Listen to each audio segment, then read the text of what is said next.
In the late 90s, new companies were popping up out of nowhere. Investors were convinced they had found the next big thing. Money flooded into tech stocks with flashy names, and for several years, everything kept going up. People felt like geniuses. Until the year 2000. When the bubble burst, the Nasdaq collapsed by almost 80%, and less than half of dot-com companies survived. Millions were wiped out in days. The internet truly changed the world, but it was hype and overconfidence that created one of the biggest bubbles in history. Why am I telling you this? Because today, I'm feeling that same energy again. But this time, it's not driven by the internet. It's driven by artificial intelligence. AI is being called a once-in-a-lifetime opportunity. And maybe it is. Or maybe it's the same story, just with a new label. As John Templeton said, the 4 most dangerous words in investing are, this time it's different. So the real question is it actually different this time? Right now, the direction of the market is being shaped by just 7 companies. They're known as the Magnificent Seven: Amazon, Microsoft, Alphabet, Google, Meta, Apple, Tesla, and Nvidia. Together, they make up around 36% of the S&P 500. Even if you're simply investing in the US market through index funds, you're already heavily exposed to them. And at the moment, they're locked in a race to dominate AI. Here's how much they plan to invest. Tesla, $5 billion into autonomous driving. And xAI, Apple, $10.7 billion to upgrade. Siri, Meta, $60 billion into data centers and the metaverse. Google, $75 billion rebuilding the internet with AI.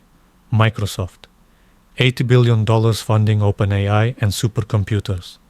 Amazon, $100 billion into AWS infrastructure. That's $330 billion in a single year. To put it into perspective, that's more than the annual GDP of countries like Finland or Portugal. And the reality is, this spending is currently one of the main forces keeping the US economy afloat. Without it, the country might already be slipping into recession. By 2026, global AI spending could reach $500 billion, with energy and infrastructure costs surpassing $3 trillion annually by 2030. AI is no longer just a corporate race.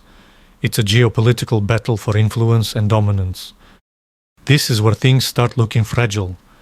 A closed-loop system has formed where money is constantly circulating between the same players. Microsoft invests billions into OpenAI. OpenAI pays Microsoft for cloud services. Microsoft buys Nvidia chips. Nvidia invests back into OpenAI. Each company records this flow as revenue. Stock prices climb, valuations explode, but real profitability remains limited. OpenAI, with an estimated valuation of $500 billion, generates roughly $12 billion in annual revenue and is still operating at a loss. In reality, Nvidia is selling the shovels to everyone in this gold rush, and much of its demand is being fueled by the very companies it later reinvests in. This creates the appearance of growth, even when the foundation is unstable. There's another critical limitation: data. For years, AI systems have consumed nearly every piece of available human-generated content online. By 2027, most public data could be exhausted. This could slow down progress significantly, and the market today is heavily priced on the assumption that AI will continue improving at breakneck speed. If these companies can't move beyond this data ceiling, expectations could collapse, and so could valuations. This isn't a carbon copy of the dot-com era. AI has real utility and a clear path to monetization, but the signs of a bubble are hard to ignore.